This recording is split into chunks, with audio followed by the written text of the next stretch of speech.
Fala, mão na massa. Agora a gente vai ver testes de integração em sistema, beleza?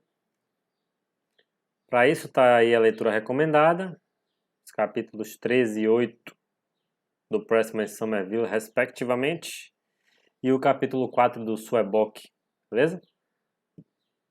Perdão. Vou só trazer aqui o modelo em V de novo, né, de Verification and Validation, para dizer que a gente vai focar agora, saímos do teste unitário, vamos partir para a parte de integração e sistema.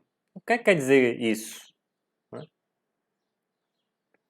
Os testes eles são divididos nessas dimensões, tá?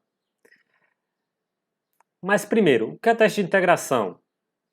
Bom, a gente no teste de unitário, a gente verifica como os métodos funcionam individualmente, certo?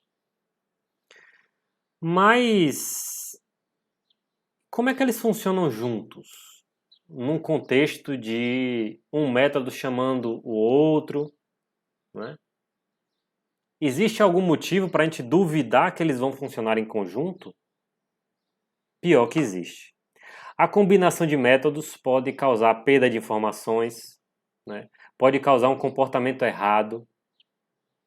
Às vezes, um método ele envia dados de entrada para o método que está sendo testado, que é diferente do que você colocou no caso de teste, né? Ele pode gerar também uma questão de imprecisão, se um método ele pega uma informação, passa para outro método, que perde um pouquinho da precisão e passa para outro, você vai perdendo mais precisão nesse sentido. Então existem vários motivos aí para você testar a combinação dos métodos, certo? Pega um sistema bem antigo aqui, né, uma arquitetura mais antiga, JSP, onde você tem aqui a camada de visualização, tá? São páginas JSP. E aí essa requisição que o cliente faz, ela passa por classes do controller, passa por classes de service, passa pelas classes de DAO, volta para o banco de dados e depois volta tudo de novo, né? Até dar o feedback para o usuário. Olha quantas classes, quantos métodos interagem para que essa funcionalidade seja feita, tá? Então você precisa testar essa integração, certo?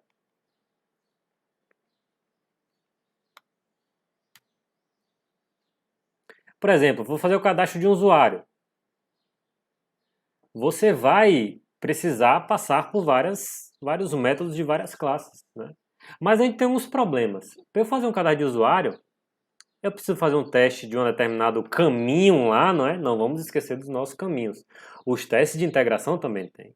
Se eu faço cadastro de usuário, eu tenho o primeiro caminho que é o caminho feliz, né? Olha lá para o caso de uso, né? Ele vai servir muito como informação para que você consiga identificar os caminhos possíveis. Ou para a história de usuário, tanto faz. Na primeira vez que eu cadastro, tudo ok. Usuário cadastrado. Mas se na segunda vez eu colocar o mesmo CPF, vai dar erro. Então, para eu fazer esses dois casos de teste, principalmente o segundo, eu preciso ter um usuário igual na base de dados com aquele que eu vou inserir no meu teste de integração. Tá? Por exemplo, para pesquisar produtos, eu preciso ter produtos previamente cadastrados na minha base para poder buscá-los. Então, o primeiro passo para você fazer teste de integração na prática é ter objetos mocks, como a gente chama de objetos mocados, aportuguesar a palavra aí, que nada mais são do que objetos falsos que simulam algumas funcionalidades que a gente queira, tá? Qual é a ideia do teste de integração? Você primeiro vai configurar o contexto, não é? Você tem uma determinada classe sobre teste, certo? Que ela integra com as outras. Aí você vai verificar as outras classes que colaboram, né?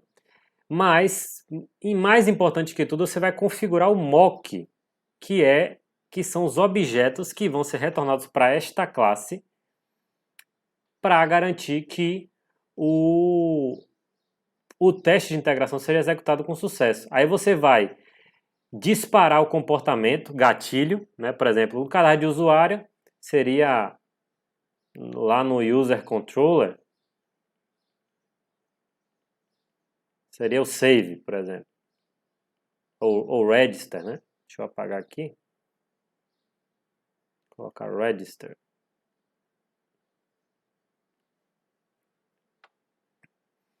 Então dispara, ele vai fazer as interações e vai utilizar esses objetos falsos para estabelecer os parâmetros de regras de caminhos lá do teste que a gente vai executar, dos testes que a gente vai executar.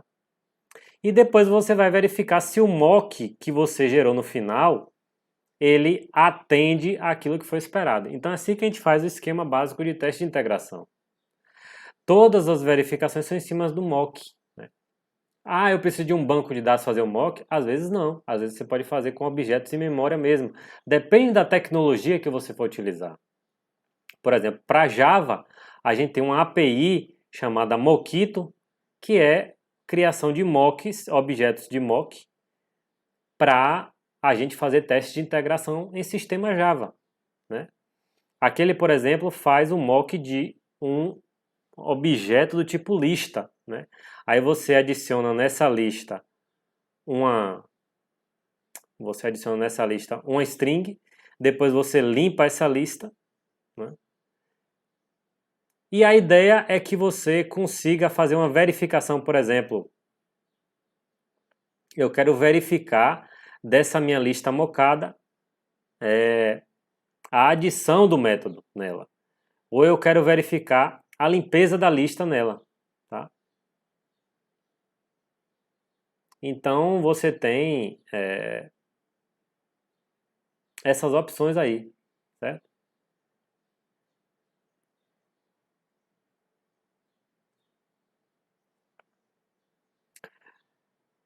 Por exemplo, uma lista linkada, não é? Você faz o seguinte comportamento. Ó. Quando eu pegar o primeiro elemento da minha lista linkada, eu quero que você retorne first. Então, toda vez que eu chamar esse método aqui, get no índice 0, ele vai retornar o first.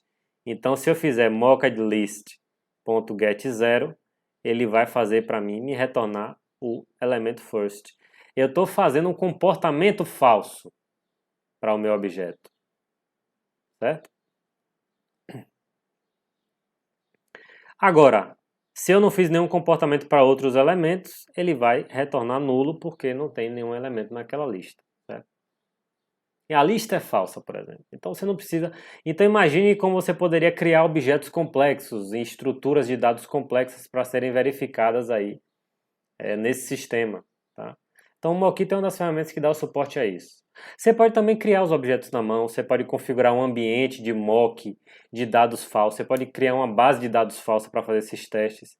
O importante é você garantir o controle do ambiente de testes, para que os seus casos de teste, eles, ao serem reexecutados, você consiga garantir que o teste naquele ambiente controlado ocorreu da forma que você esperava. Por exemplo, no cadastro de usuário, você precisa montar uma estrutura que faça o cadastro, que quando você for testar o cadastro num determinado CPF e você quiser verificar o cenário, o caso de teste, onde já existe um usuário cadastrado com aquele CPF, você já tem uma informação, um usuário com aquele CPF na base de dados, para que quando o teste de integração de salvar o usuário seja executado, ele verifique que realmente tem um usuário e dê o retorno, para você replicar o comportamento que aconteceria no mundo real. Tá? Uma outra forma também de gerar a integração com Java é o Concordion. Nesse é um pouco mais sofisticado, porque o que é o legal do Concordion? Você consegue associar a sua especificação, história de usuário, o que for, né, para um monte de cenários de teste que você verifica os resultados finais dela. O teste não é funcionamento básico, entrada,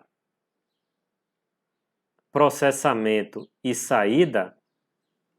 Então, o Concordion ele facilita para que você escreva sua especificação em HTML, você consiga linkar a entrada ao método da sua classe e executar aquela entrada, e depois obter a saída e verificar se ela está de acordo com o resultado que foi especificado aqui. E aí ela pinta de verde ou pinta de vermelho se o resultado foi o esperado ou não, Né? É bem legal esse Concordium porque é um tipo de teste de integração que o usuário consegue ver. Né? A leitura é mais fácil. E essa especificação é você que controla. Então seria uma boa forma de você unir a especificação com o teste automatizado. Isso aí é para a linguagem Java. Tá? Então esse é um exemplo de teste de integração. Aí você pode procurar para a tecnologia que você está utilizando, muitas APIs dos testes unitários são utilizadas para integração. Eu dei apenas o exemplo do mock, mas o mock é apenas um adereço do teste de integração.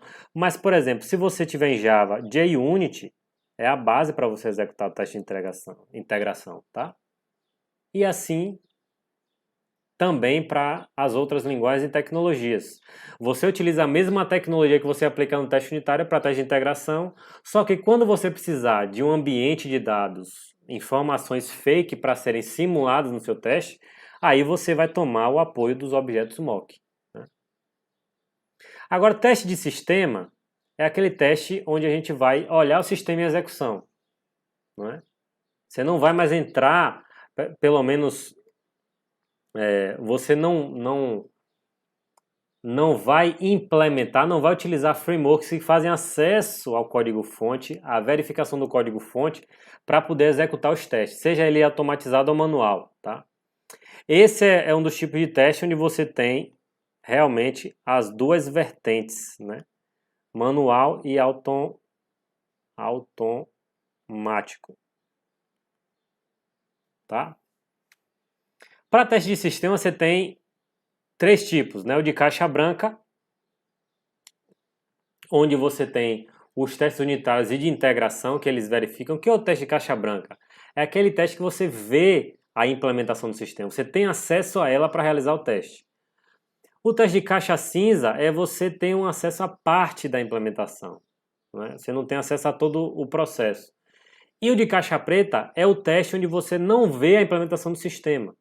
Geralmente, a gente associa os testes de sistema a testes de caixa preta na maioria das vezes. Tá? Porque é um teste que a gente testa o sistema como um todo, a gente não tem o interesse em ver a implementação. Você tem APIs, tecnologias que permitem que faça teste automatizado de sistemas, e você também pode fazer isso manualmente. Mas o mais importante de tudo no teste, no nível de sistema, é você executar os testes do ponto de vista do usuário final. Tá? A ideia é que você simule as condições similares às do ambiente real.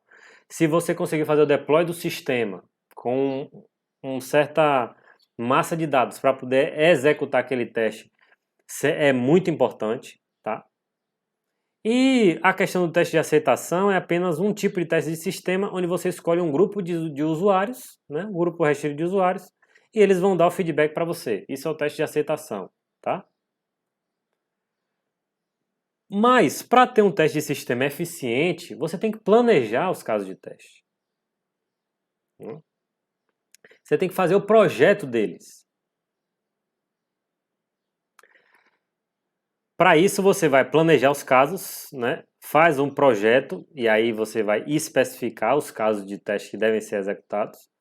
Executa os testes, coleta os resultados e traz um resumo, um relatório para os interessados. Né? Vamos olhar lá, pega um caso de uso seu, né? Caso de uso ou história de usuário. Pega um desses que você implementou, tanto faz. A funcionalidade que ele está especificando. Assim como no vídeo de teste unitário, onde eu mostrei diferentes fluxos para um teste unitário, para um trecho de código que tem seus ifs, elses lá, tem suas repetições. Você, no caso de uso na história de usuário, você também tem o fluxo básico da funcionalidade e os fluxos alternativos daquela funcionalidade. Ou seja, uma única funcionalidade, ela vai me dar diferentes cenários para eu poder testar. São esses cenários que a gente chama de casos de teste, principalmente. tá? Então, assim, no teste de sistema, de uma maneira geral, você vai definir qual é o cenário de teste, ou seja, para aquela funcionalidade, o que é que eu quero testar. Aí você pode fazer um esquema desse como resumo, pré-condições, entradas, a ação em si, resultados esperados e pós-condições. Ou seja, é uma definição alto nível do teste que você vai executar. Mas o que importa realmente são os casos de teste. Ou seja, você vai pegar o fluxo básico, ele é um caso de teste. Você vai dizer, dar uma descrição para ele, geralmente, dizer quais são os passos que você vai executar para fazer o teste e não descreva genericamente. Você vai dizer, inclusive, quais são os valores que você vai digitar em cada campo, quais são as opções que você escolhe, tá?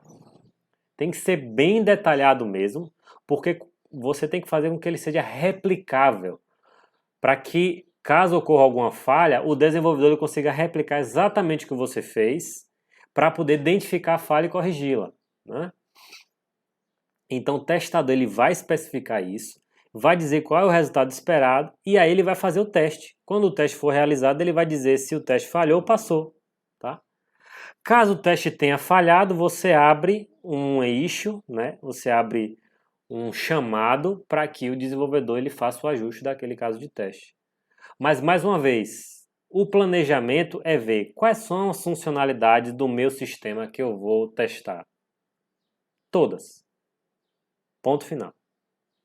Agora, para o projeto de caso de teste, você vai especificar principalmente os casos de teste, né? E para organizar melhor o seu documento de caso de teste, você especifica um cenário que ele vai incorporar todos os fluxos básicos e alternativos.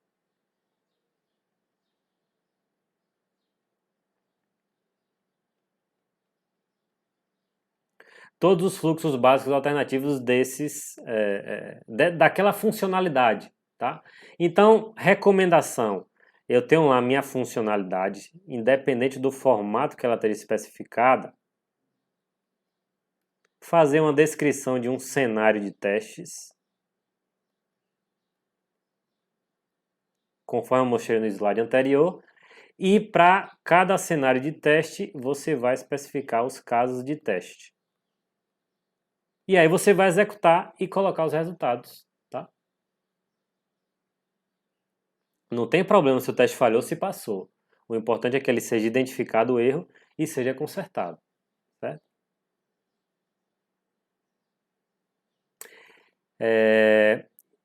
E você também tem outros tipos de teste, não é? Mas antes eu quero voltar e dizer, olha, se você quiser executar testes automatizados para sistemas web, você tem a tecnologia Selenium. Tem várias linguagens, tem Java, tem Python, tem Ruby, das que eu conheço, tá? E para mobile, hoje em dia a gente já tem os testes de sistema automatizados que vão executar esses passos aqui e verificar o resultado, tá? Que seria o Appium. Aí eu vou deixar para vocês investigarem e utilizarem de acordo com a necessidade, tá? E você também tem outros tipos de testes, né, de desempenho. Como é que eu faço um teste de carga? Como é que eu envio 5.000 requisições para a minha API? Para testar, para ver se ela aguenta, né? Até para fazer uma verificação, fazer um teste da minha arquitetura, não é? Teste de segurança, como é que eu verifico se eu consigo burlar o procedimento de segurança ou não? Né? Teste de instalação é aquele teste mais, geralmente ele é feito de maneira manual, tá? Mas esses dois dá para ser feito também de maneira automatizada. Existe uma ferramenta bem legal que faz testes automatizados, que é o JMeter, que ele pode fazer esses testes de carga, desempenho, né? Ou de vulnerabilidade para segurança.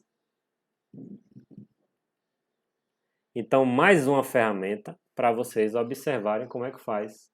Você instala no seu computador e aí você, por exemplo, se você está fazendo uma API REST, você vai configurar qual é a rota da sua API, vai configurar a mensagem de que você vai enviar e aí pedir, você vai especificar quantos workers, né, quantos trabalhadores ele vai ficar, vai executar o teste que você pediu, por exemplo, 5.000, como eu coloquei aqui, e ele vai dar o resultado quais foram os testes que foram aceitos e os que falharam, tá? Então, você consegue fazer testes interessantes também com esse tipo de tecnologia, certo? Muito importante, é obrigatório, foca no automatizado, porque é isso que o mercado está pedindo cada vez mais, certo? Então, essas tecnologias de testes automatizadas amostradas em todos os vídeos, é importante que vocês levem em consideração e investiguem se você não achou para a stack de tecnologia que você está trabalhando, não achou nenhuma dessas, essas não se aplicam, busque as suas, tá? Implemente os testes automatizados. E com isso eu termino a questão dos testes, né? Eu espero que vocês tenham visto em termos de qualidade, né? O que é que nós temos para a qualidade de processo e produto, e dentro da qualidade de produto que vocês tenham visto uma forma de validar o software que você está trabalhando, né? Através dos testes unitários, de integração e de sistema. E sempre que possível de maneira automatizada. Mas para os testes de sistema, nunca esqueça de fazer o planejamento dos casos de teste com uma especificação, certo? Então, mãos à obra e a gente se vê na próxima videoaula.